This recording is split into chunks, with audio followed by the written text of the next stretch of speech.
My name is Johanna McCoy, and I'd much rather be in the back kitchen flipping eggs than standing in front of a camera, which makes me very uncomfortable. But I will do this because it's very necessary.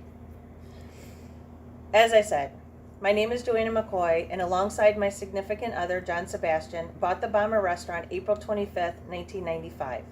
The original restaurant started in 1936, then as Baldwin's Diner. But the war began, and many men and women migrated north to work in the Willow Run Bomber plant. Mrs. Baldwin adapted her diner to help those who worked there, regardless of their shift. Many people only rented rooms from locals, so Mrs. Baldwin fed them, even preparing sack meals for after hours, which is why the restaurant is known as the Bomber. Over the years, it has changed names and hands. When John and I purchased the Bomber, the previous owner had restored the name, but not brought a theme to it. John and I thought it was historically important to pay homage to the World War II and the sacrifices of all. The first day, a customer brought us the original letters that were on the outside of the building and said, "If you display them, you can have them." And so slowly, with the addition of some of my own personal collection on the wall, our Wall of Fame was born. Over the years, we have received donations of a practice bomb found in a basement, parachutes, an original blueprint of the bomber plant itself, and even rifles used in the war. But the most wonderful donations are those pictures of local loved ones that were in the war. Grandfathers, brothers, beloved Rosies, even one of my grandmother's brothers. Through the years, we had our share of publicity. In 2002, we were on the Food Network channel Top 5 for our Big Bomber breakfast.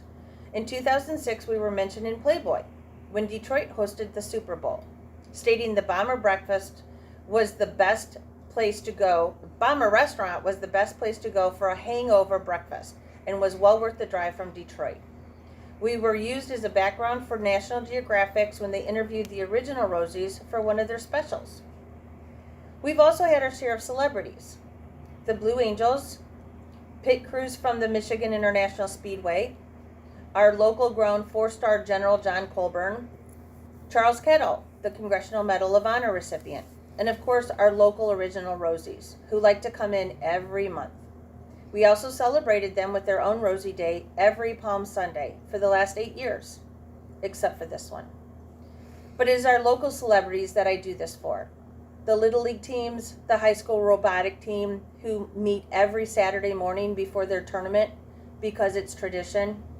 The Saline men's swim team who over Christmas break and between their practices came to the Bomber to challenge each other to eat the Bomber breakfast. For all the kids who didn't know anything about how important our area's historical contribution to World War II, and especially that person who has no one at home, who just needs a little comfort food conversation and to know someone cares. We have campaigned many charities for EMU, U of M, and our local high schools, along with Toys for Tots in December, and Huron Valley Humane Society every January. I do what I do for all of them. We've had a few major struggles, as many businesses do, the recession after 9/11, and in January of 2011, the unexpected death of John, my partner and significant other of 23 years. But it was the employees and the wonderful people surrounding the Bomber that kept me going. I know one of your qualifications for employees on the payroll, and I've tried. We had a total of 11 employees we kept on our payroll until we decided to shut down due to lack of resources, which will return when we open back up for dine-in. I did receive a PPP in the beginning of the pandemic. Hindsight, knowing how long we would be shut down, I should have asked for more. But at the time, I didn't want to be greedy, knowing many small businesses also needed assistance. Funny how little people know how actually expensive it is to run a small business. For a time, we tried carryout, but breakfast is a difficult menu item to serve in a box. I'm not going to lie, we struggled badly. When we were able to open up for dining at 50% capacity, we took all the necessary precautions recommended by the health department to keep employees and customers alike safe as possible. We made ends meet, which was victorious for us. Not make money, just break even. Unfortunately, when we had the second shutdown, I made the difficult decision to shut down temporarily. Obviously not what we wanted, but something had to slow the financial hemorrhage down, because even shut down, you still owe bills.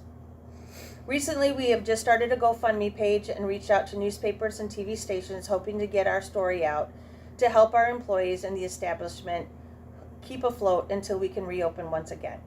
I worry every day about my employees who have become my family over the years. And if I had the resources, I would gladly take away their stress and anxiety this pandemic has brought everyone. I would love to be a recipient of one of your grants, but even if I don't qualify, It's okay, keep going. I want to thank you. By putting this video together, you have reminded me why I do what I do. The idea of owning a small business is not to get rich.